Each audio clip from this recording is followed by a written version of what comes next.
Motion of charge particle in uniform magnetic field. এর আগের দিনে আমরা motion of charge particle in magnetic field করেছিলাম। এখানে আমরা করব হচ্ছে ইউনিফর্ম ম্যাগনেটিক ফিল্ডে চার্জ পার্টিকেলের মোশন। তো ইউনিফর্ম ম্যাগনেটিক ফিল্ডটা কি?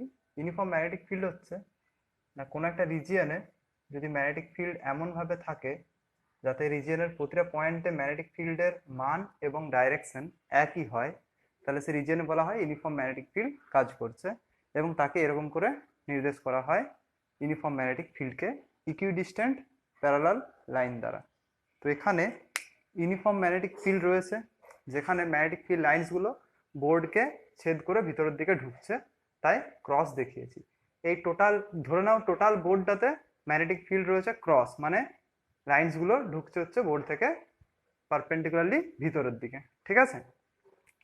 তো এরপর আমাদের একটা পজিটিভ চার্জ প্লাস কিউ, আমি অনলি কিউ লিখবো, প্লাসটা লিখবো না, এটা positive charge Q V velocity নিয়ে এই ম্যাগনেটিক ফিল্ডের মধ্যে এন্টার করলো, এবং ভেলোসিটি অ্যান্ড ম্যাগনেটিক ফিল্ডের মধ্যে অ্যাঙ্গেল হচ্ছে 90 ডিগ্রি, ঠিক আছে?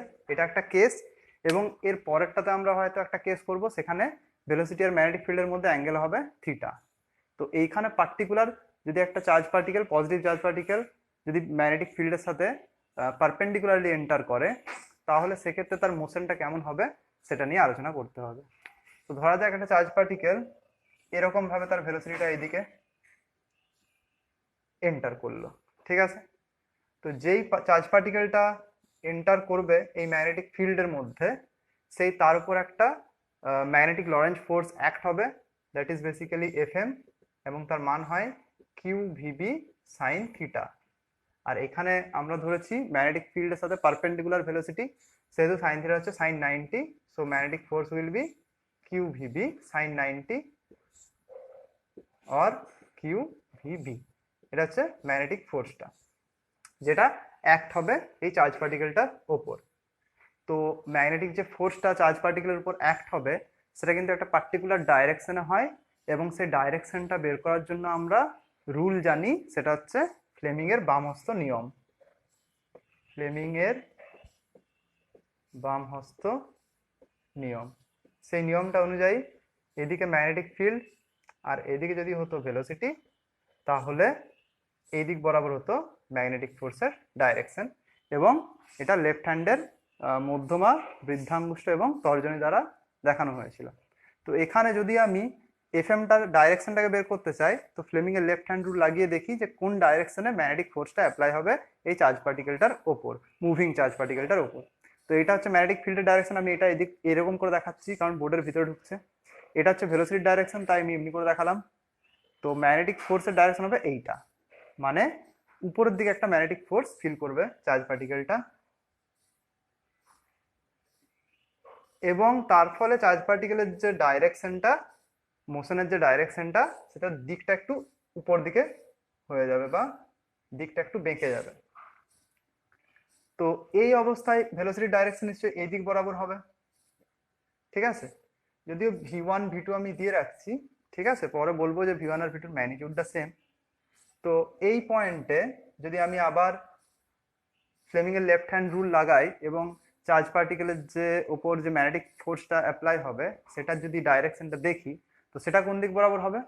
না এই দিক বরাবর আসছে ম্যাগনেটিক ফিল্ড, অ্যান্ড এই দিক বরাবর আসছে ভেলোসিটি, তাহলে ম্যাগনেটিক ফোর্সের ডাইরেকশন হচ্ছে এই দিক বরাবর, মানে এরকম ভাবে, ঠিক আছে? এখানে ডাইরেকশনটা এরকম ভাবে, তারপরে চার্জ পার্টিকেলটা এরকম যাওয়ার কথা কিন্তু এই দিকে একটু বেঁকে যাবে, ঠিক আছে? এরপর আমি এইখানে ধরছি চার্জ পার্টিকেলটার উপর কোন দিকে ফোর্স অ্যাপ্লাই হবে। এই দিক বরাবর ভেলোসিটি ডাইরেকশন নিশ্চয়ই এই দিক বরাবর হবে v3, এবং যে ম্যাগনেটিক ফোর্সটার ডাইরেকশন সেটা কোন দিক বরাবর হবে? এই দিক বরাবর ম্যাগনেটিক ফিল্ড, এই দিক বরাবর ভেলোসিটি, মানে বেসিক্যালি এরকম করে দেখাচ্ছি আমি, এই দিক বরাবর ম্যাগনেটিক ফিল্ড, এই দিক বরাবর ভেলোসিটি, তাহলে এই দিক বরাবর আসছে ফোর্সের ডাইরেকশন, মানে নিচের দিকে। তারপরে চার্জ পার্টিকেল সোজা যাওয়ার কথা কিন্তু একটু বেঁকে যাবে, এরকম হয়ে যাবে, ঠিক আছে? এই ক্রসটা আমি একটু মুছে দিচ্ছি, এখানে ক্রস আছে, এইখানে এলো ধরে রাখ, ঠিক আছে? তো এরপর এই দিক বরাবর আসছে ভেলোসিটি ডাইরেকশন v4। তাহলে এই পয়েন্টে চার্জ পার্টিকেলের উপর ম্যাগনেটিক যে ফোর্সটা অ্যাপ্লাই হবে সেটা কোন ডাইরেকশনে হবে, এটাও আমি ফ্লেমিং এর লেফট হ্যান্ড রুল লাগিয়ে বের করছি। এই দিক বরাবর আসছে চৌম্বক ক্ষেত্রের ডাইরেকশন, এদিক বরাবর ভেলোসিটি ডাইরেকশন, তাহলে এই দিক বরাবর আসছে ফোর্সের ডাইরেকশন, মানে এই দিক বরাবর ফোর্সের ডাইরেকশন। তাহলে চার্জ পার্টিকেলটা এরকম যাওয়ার কথা কিন্তু বেঁকে যাবে, ঠিক আছে। দিয়ে এরকম একটা সার্কুলার পথ সে ফলো করবে। সার্কেলটা আমার খুবই বাজে হয়েছে কিন্তু আমরা ঠিক বুঝতে পারছো, আছে ভেলোসিটি ডাইরেকশনটা। তো এরকম ভাবে একটা সার্কুলার পথ সে ট্রাভেল করবে এবং ডাইরেকশনটা হবে সার্কুলার পথটার এই দিকে, এবং এটা হবে তার সেন্টারটা সার্কুলার পথটার, এবং রেডিয়াস হবে এই সার্কুলার পাথটার আর, ঠিক আছে। এটা হচ্ছে সেন্টার ও। তো তাহলে এখান থেকে কি বুঝতে পারছি আমি, যে একটা ইউনিফর্ম ম্যাগনেটিক ফিল্ডের মধ্যে যদি চার্জ পার্টিকেলটা পারপেন্ডিকুলার ডাইরেকশনে এন্টার করে ম্যাগনেটিক ফিল্ডের সাথে, মানে ম্যাগনেটিক ফিল্ডের সাথে যদি ভেলোসিটিটা পারপেন্ডিকুলার ডাইরেকশনে হয়, তাহলে পরে চার্জ পার্টিকেলটা একটা সেন্টারের দিকে ফোর্স ফিল করবে, বা বেসিক্যালি চার্জ পার্টিকেলের যেটা মোশন হবে সেটা একটা সার্কুলার মোশন হবে, ঠিক আছে। সার্কুলার মোশন হবে। তো এরপর আমরা জানি কি, যে ম্যাগনেটিক ফিল্ডের মধ্যে যদি চার্জ পার্টিকেল মুভ করে তাহলে তার ভেলোসিটির ম্যাগনিটিউডের কোনো চেঞ্জ হয় না, মানে বেসিক্যালি স্পিডটার কোনো চেঞ্জ হয় না। মানে v1 v2 v3 v4 এদের ম্যাগনিটিউডটা same, v1 v2 v3 and v4 এদের ম্যাগনিটিউডটা সেম, এবং সেটা হচ্ছে আমি v ধরে নিচ্ছি। তার ফলে বলা যায় যে চার্জ পার্টিকেলটা সেম স্পিডে মুভ করছে, তার মানে এটা হচ্ছে একটা ইউনিফর্ম সার্কুলার মোশন, বা ইউসিএম বলা হয়, ইউনিফর্ম সার্কুলার মোশন। আবার আমরা এটাও জানি যে একটা চার্জ পার্টিকেল যদি ইউনিফর্ম সার্কুলার মোশন করে তাহলে তার সেন্টারের দিকে অবশ্যই একটা সেন্ট্রিপিটাল ফোর্স প্রেজেন্ট থাকতে হবে। সেন্ট্রিপিটাল ফোর্স, এটা না প্রেজেন্ট থাকলে চার্জ পার্টিকেলটা সার্কুলার মোশন করবে না। তো এই যে সেন্ট্রিপিটাল ফোর্স, এটাকে আমি নাম দিচ্ছি এফসি, এবং এটা সমান হয় এম ভি স্কোয়ার বাই আর, যেখানে এমটা হচ্ছে চার্জ পার্টিকেলের মাসটা, ভিটা হচ্ছে ভেলোসিটিটা, অ্যান্ড আরটা হচ্ছে radius of the circular path. তো এই এম ভি স্কোয়ার বাই আর হচ্ছে নেসেসারি টু সার্কুলার মোশন। তো এই ফোর্সটা প্রোভাইড করবে কে, দেখাই যাচ্ছে এখানে সেন্টারের দিকে ম্যাগনেটিক ফোর্স কাজ করছে, তাহলে নেসেসারি সেন্ট্রিপিটাল ফোর্সটা প্রোভাইড করবে magnitude of the magnetic force. তার মানে এইটা হওয়া উচিত এফ এম এর সাথে ইকুয়াল। তো এরপর আমরা এইটার সাথে এই রিলেশনটা থেকে দেখব যে ভেলোসিটির মান বের করব, এবং আরো কিছু কিছু আমাদের যে রিলেশন পাবো সেগুলোর থেকে কিছু ইনফরমেশন দেখতে পাবো, ঠিক আছে। তো এখানে দেখতে পাচ্ছি আমরা এফ এম সমান বিকিউ ভি ছিল, তাহলে এম ভি স্কোয়ার বাই আর সমান বিকিউ ভি লিখতে পারি।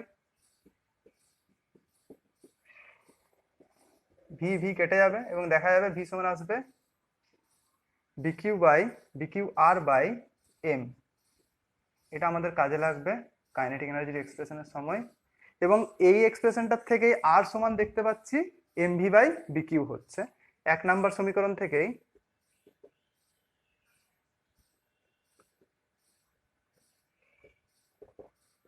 আর সমান আসছে এমভি বাই বিকিউ, ঠিক আছে। এটা আসছে 2 নম্বর ইকুয়েশন, ঠিক আছে। এরপর আমরা টাইম পিরিয়ড বের করব সার্কুলার মোশনের, অ্যান্ড ফ্রিকোয়েন্সি বের করব। আমরা জানি সার্কুলার মোশনের টাইম পিরিয়ড ইকুয়ালস টু একটা কমপ্লিট সার্কেল বা একটা কমপ্লিট সার্কুলার পাথ রোটেট করতে বা মুভ করতে যে টাইমটা লাগে তাকে বলা হচ্ছে time period. So time period যদি ভি ভেলোসিটি নিয়ে মুভ করছে তাহলে আমরা বলতে পারি টাইম পিরিয়ড হচ্ছে 2 পাই আর বাই ভি, এটা সবাই জানো সার্কুলার মোশনে। তো time period T equals to, এরপরে 2 pi into R by V সমান কি, আচ্ছা এই ইকুয়েশনটা দেখো, আর বাই ভি করলে নিচে ভিটাকে নামালে হয়ে যাবে এম বাই বি কিউ, তাহলে আর বাই ভি সমান এম বাই বি কিউ, এটার থেকে আমরা পেয়ে যাই, ঠিক আছে। আর বাই ভি সমান এম বাই বি কিউ। তো আমি আর বাই ভি এর জায়গায়, এই যে আর বাই ভি এর জায়গায় M by B Q put করলাম, তাহলে আসছে টাইম পিরিয়ড আসছে 2 pi M by B Q. Frequency of the circular motion কি হবে, ফ্রিকোয়েন্সি হবে 1/t, এটাকে তো ফ্রিকোয়েন্সি বলি এন, তাহলে এন সমান আসবে 1/t, মানে কি 1/2 পাই এম বাই বিকিউ, মানে আসবে বিকিউ বাই 2 পাই এম। তাহলে ফ্রিকোয়েন্সি আসছে BQ by 2 pi M. BQ by 2 pi M. এখান থেকে আরেকটা জিনিস যেটা বের করতে হবে সেটা হচ্ছে অ্যাঙ্গুলার ফ্রিকোয়েন্সি আর অ্যাঙ্গুলার ভেলোসিটি ওমেগা। ওমেগা সমান আমরা জানি কি 2 পাই/টি, এটা সমান আসছে ওমেগা। অতএব ওমেগা সমান আসছে 2 পাই, টি এর জায়গায় কি বলতে পারি 2 পাই/এম/বিকিউ। 2 পাই/এম/বিকিউ মানে উপরে উঠে গেল, 2 পাই কাটা, তো বিকিউ/এম।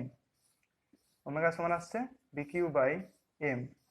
তো এখান থেকে একটা জিনিস দেখো যে ওমেগা যদি আসে বিকিউ/এম, এন যদি আসে বিকিউ/2 পাই এম, টি যদি আসে 2 পাই/এম/বিকিউ, এই একটা ইকুয়েশনও, একটা দুটো তিনটে, এই একটা ইকুয়েশনে কিন্তু velocity and radius of the circular motion তাদের উপর ডিপেন্ড করছে না, ঠিক আছে? সো টি, এন, ওমেগা এরা ভি ও আর এর উপর নির্ভর করে না, ঠিক আছে? তো এই প্রিন্সিপালটার উপর বেস করেই কিন্তু সাইক্লোট্রন আর মাস স্পেকট্রোমিটার আর বাবল চেম্বার এই ডিভাইসগুলো কিন্তু গড়ে উঠেছে, ঠিক আছে? এরপর আমরা এখান থেকে দেখব যে কাইনেটিক এনার্জিটা কি হচ্ছে এবং কিছু ইনফরমেশন জানবো। Kinetic energy K equals to half M V square. Half M, V এর জায়গায় B Q R by M, তার স্কোয়ার মানে B square Q square R square by M square. এটা করলে আসবে B square Q square R square by 2m। এটা আসছে kinetic এনার্জির এক্সপ্রেশন, ঠিক আছে? এখানে একটা জিনিস যে আমরা আর সমান পেয়েছি mv/bq, আর সমান পেয়েছি mv/bq। এটা আমাদের কিন্তু বিরাট ইম্পর্টেন্ট রিলেশন এবং এটা কাজে লাগবে, ঠিক আছে? এবং এটা দিয়ে কিন্তু প্রচুর নিউমেরিক্যাল হবে। তো এইটা and frequency time to relay কিন্তু যতগুলো ইকুয়েশন আছে সবাইকে কিন্তু আমাদের মুখস্থ রাখতে হবে একটু। এছাড়াও আরেকটা জিনিস যেটা দেখা যাচ্ছে যে টাইম পিরিয়ড ইকুয়ালস টু আসছে 2 পাই/এম/bq। তো যদি আমি ভেলোসিটিকে ইনক্রিজ করি চার্জ পার্টিকেলের, মানে এম, বি অ্যান্ড কিউ কে কনস্ট্যান্ট রেখে, এম, বি অ্যান্ড কিউ যদি কনস্ট্যান্ট রেখে আমি যদি চার্জ পার্টিকেলটাকে এন্টার করাই ম্যাগনেটিক ফিল্ডে উইথ বেশি মানে গ্রেটার ভেলোসিটি, মানে ভিটাকে যদি আমি ইনক্রিজ করে দিই, তাহলে দেখা যাবে রেডিয়াসটাও ইনক্রিজ করবে ফ্রম দিস রিলেশন, ঠিক আছে? আর যদি ভেলোসিটি ইনক্রিজ করলে রেডিয়াসটা যদি ইনক্রিজ করে, তো দেখা যাবে এই যে ভি অ্যান্ড আর এর যে ইনক্রিজটা, এটা এমনভাবে হচ্ছে যাতে করে টাইম পিরিয়ডটা কিন্তু কনস্ট্যান্ট থেকে যায়, ঠিক আছে? মানে আমরা একটা চার্জ পার্টিকেলকে যদি এম, বি, কিউ কে ফিক্সড রেখে যে কোনো ভেলোসিটি নিয়ে মুভ করাই perpendicular to the magnetic field, তো আরটা কিন্তু চেঞ্জ হবে, এমনভাবে চেঞ্জ হবে যাতে টাইম পিরিয়ডটা কিন্তু কনস্ট্যান্ট থাকে, কারণ এম, বি অ্যান্ড কিউটা কিন্তু ফিক্সড রয়েছে। তো এটা কিন্তু বিরাট ইম্পর্ট্যান্ট যে টাইম পিরিয়ডটা ভেলোসিটি বা আর এর উপর কিন্তু ডিপেন্ড করে না, ঠিক আছে? আর একটা এটা লাস্ট ইনফরমেশন, এখানে আমরা পজিটিভ চার্জ ধরেছিলাম এবং এরকম ভাবে রোটেট করছিল সেটা এই পার্টিকুলার সিচুয়েশনে। যদি এই জায়গায় আমরা একটা নেগেটিভ চার্জ পার্টিকেলকে পাঠাতাম, তাহলে তার সেন্স অফ রোটেশন হতো কিন্তু opposite to the charge particle positive, যেটা এরকম রোটেট করছে তার অপোজিটে হতো, ঠিক আছে?